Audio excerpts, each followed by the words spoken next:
Hello dear students. हम इससे पूर्व वाली स्लाइड में लैंथेनाइड तत्वों की केमिस्ट्री के बारे में अध्ययन कर रहे थे कि किस प्रकार से लैंथेनाइड कॉन्ट्रैक्शन के परिणाम स्वरूप जो त्रिज्या है उसके मान में अधिक अंतर नहीं आ पाता है। उसमें हमने एक एग्जाम्पल लिया था कि ज़रकोनियम 4+ की जो आयनिक त्रिज्या है वो त्रिज्या जब हम कंपेयर करते हैं तो उसका मान टाइटेनियम +4 से 9% ही अधिक होता है, जबकि वही चीज़ हाफनियम की आयनिक त्रिज्या जो वस्तुतः बढ़नी चाहिए थी वो ज़रकोनियम की आयनिक त्रिज्या से कम होती है। तो इसका कारण जो है लैंथेनाइड कॉन्ट्रैक्शन है।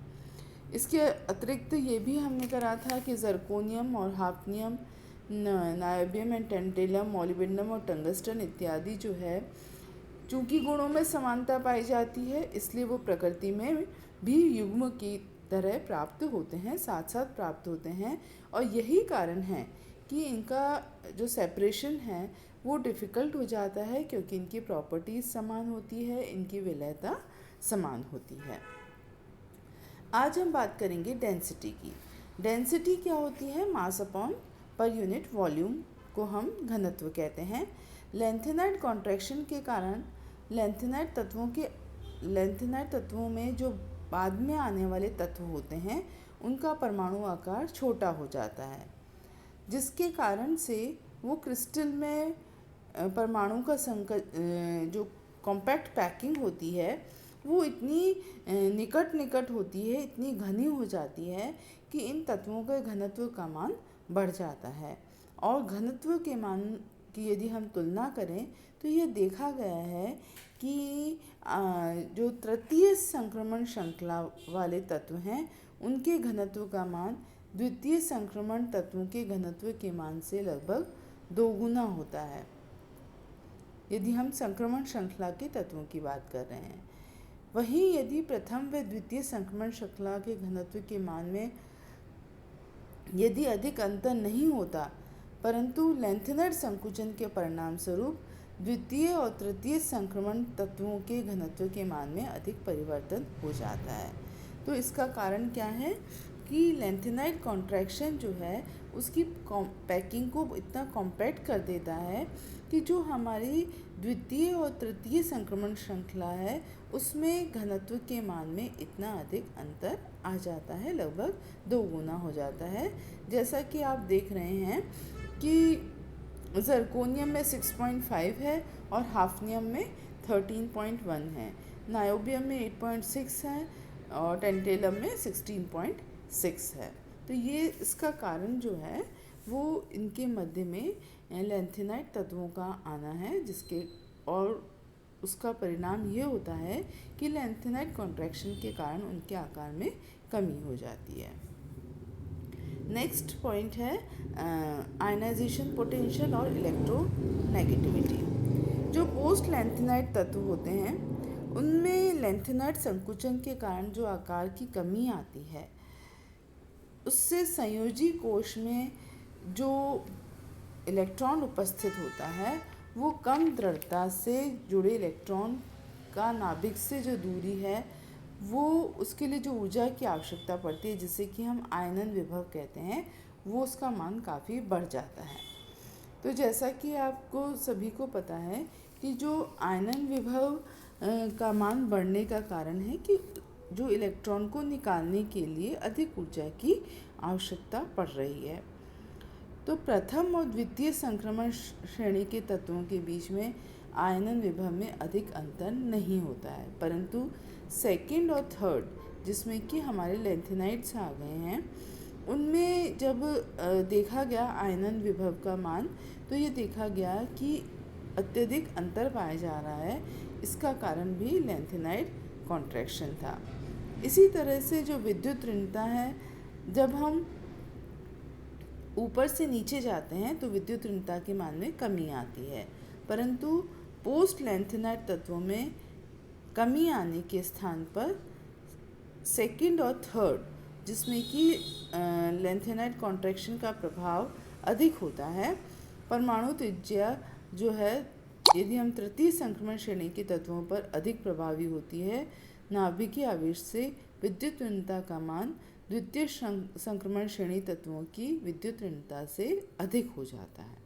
तो कुल मिलाकर आपने ये सारे जो उदाहरण देखे वो क्या थे कि लेंथेनाइड कॉन्ट्रैक्शन के कारण जो उनकी त्रिज्या में कमी आ रही है, चाहे वो आयनिक त्रिज्या हो चाहे वो परमाणु त्रिज्या हो, उसमें जो कमी आ रही है उस कमी के कारण से जो सेकंड और थर्ड जो ट्रांजिशन एलिमेंट्स हैं उनका बिहेवियर अलग तरह का होता है।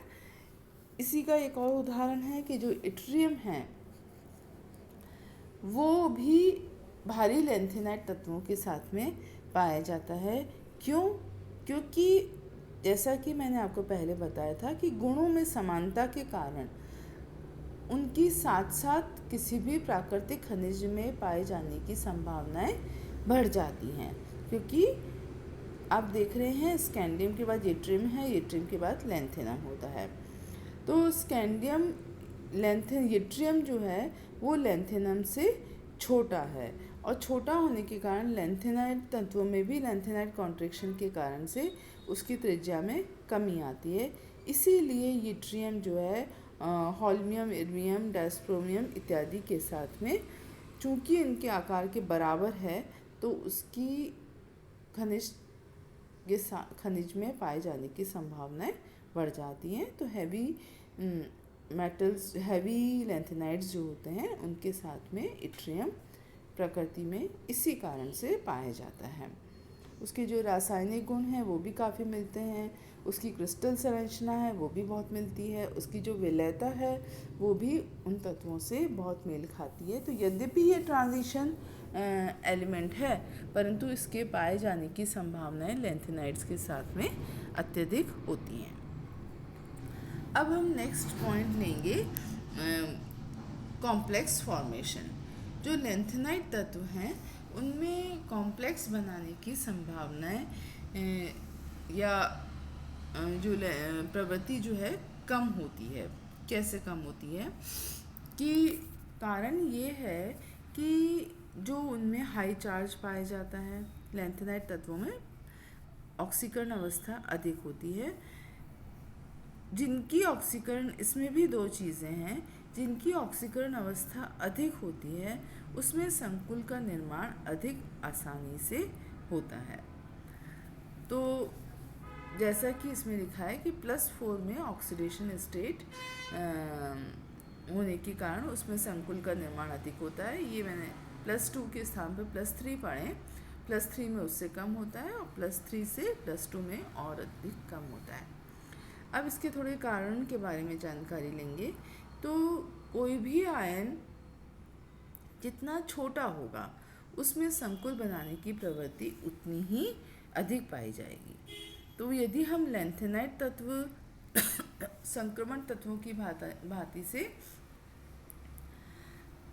संकुल नहीं बनाते हैं क्योंकि लेंथेनाइड आयन का आकार संक्रमण तत्वों की तुलना में बड़ा होता है, तो इसलिए इनमें बनाने की संभावना कम होती है। परंतु फिर भी ऑक्सीकरण अवस्था जिनकी अधिक होती है उसमें संभावनाएं बढ़ जाती हैं। तो ये हमारा हुआ है कि किस किस प्रकार के कॉम्प्लेक्स जो है बनते हैं। लेंथेनाइड तत्वों में जो कोऑर्डिनेशन नंबर अधिकतर जो दिखाया जाता है वो 7, 8 और 9 कोऑर्डिनेशन होता है। इन तत्वों में 6 से कम जो कोऑर्डिनेशन नंबर वाले होते हैं वो बहुत कम पाए जाते हैं। इसी प्रकार से लेंथेनाइड्स जो हैं साइट्रिक अम्ल, ऑक्सैलिक अम्ल, EDTA और एसिटाइल एसीटोन के साथ भी स्थायी संकुल बनाते हैं और इसमें जो है ऑक्सीजन चिलेटिंग, मतलब कि चिलेटिंग ऑक्सीजन पाई जाती है। इसके अतिरिक्त जो लेंथेनाइड्स संक्रमण तत्व हैं जिस प्रकार से कार्बोनाइल, साइनाइड और ऑर्गेनिक मेटल्स के साथ में संकुल बनाने की उनमें प्रवृत्ति पाई जाती है, परंतु जो लेंथेनाइड्स होते हैं वो इन लिगेंड के साथ में अपेक्षाकृत कम स्थायी संकुल बनाते हैं। तो ये भी आप ध्यान रखें कि जो इनके साथ में ये कम बनाएगा और इसका कारण ये बताया गया कि जो 4f इलेक्ट्रॉन हैं चूँकि भीतर की तरफ पाए जाते हैं और इनके बाहर की तरफ 5s और 5p इलेक्ट्रॉन ढके होते हैं, मतलब कि आउटर ऑर्बिटल में होते हैं। तो इस लिगेंड को पाई बॉन्डिंग लिगेंड कहते हैं, यानी इस तरह के जो लिगेंड होते हैं। तो लैंथेनाइड में पाई बॉन्डिंग में भाग न लेने के कारण लैंथेनाइड में इस तरह के लिगेंड के साथ में संकुल बनाने की प्रवृत्ति कम पाई जाती है। अब हम नेक्स्ट पॉइंट लेंगे कि इसका क्या क्या उपयोग हो सकता है। तो लैंथेनाइड्स के जो यूजेस हैं वो बहुत हैं, कि इसीलिए इसका एक्सट्रैक्शन किया जाता है। और जो है आपको पता है कि यद्यपि एक्सट्रैक्शन या निष्कर्षण में बहुत अधिक समस्याएं होती हैं क्योंकि आसान नहीं है, तो फिर भी चूंकि इसके उपयोग बहुत हैं, इस कारण से इसका जो है एक्सट्रैक्शन करना महत्वपूर्ण है। तो इसमें सबसे पहला पॉइंट है कि जो ये लैंथेनम, सीरियम, प्रेसियोडार्बियम, नायोडार्बियम जो है स्टील के साथ में एक मिश्रित धातु बनाता है, एलॉय बनाता है, जिसका उपयोग लाइटर, खिलौने और ज्वाला उगलने वाले टैंक इत्यादि में प्रयुक्त किया जाता है। इसी तरह से कार्बन इलेक्ट्रोड में भी लैंथेनाइड यौगिक को भर दिया जाता है, जिससे कि वह और अधिक चमकदार प्रकाश दे सकती हैं। एक इम्पॉर्टेंट पॉइंट है जिसका इनका यूज़ किया जाता है, वो है हाइड्रोजनीकरण, विहाइड्रोजनीकरण और ऑक्सीकरण। और स्पेशली जो पेट्रोलियम पदार्थ होते हैं उसमें क्रैकिंग में लैंथेनाइड यौगिकों का उपयोग किया जाता है उत्प्रेरक के रूप में। तो जो क्रैकिंग है इसमें लैंथेनाइड्स का उपयोग, कई बार सीरियम का भी उपयोग करते हैं, तो उनका उपयोग जो है वो महत्वपूर्ण है। इसी तरह से जो सीरियम मैग्नीशियम जो मिश्र धातु बनती है उसका उपयोग फ्लैश लाइट बनाने में किया जाता है। इसके अतिरिक्त दवाइयाँ और जो है पराबैंगनी प्रकाश का अवशोषण करने के लिए जो कांच बनाए जाते हैं उसमें भी इनके निर्माण में ये प्रयुक्त होते हैं। तो इस तरह से जो है ये हमारा जो चैप्टर है लैंथेनाइड तत्वों का रसायन, केमिस्ट्री ऑफ लैंथेनाइड एलिमेंट्स, वो अब कंप्लीट हो गया है। और इसको अब आप सेल्फ स्टडी करें, और जो असेसमेंट प्रश्न जो बन सकते हैं वो मैं आपको PDF में दे दूँगी। धन्यवाद।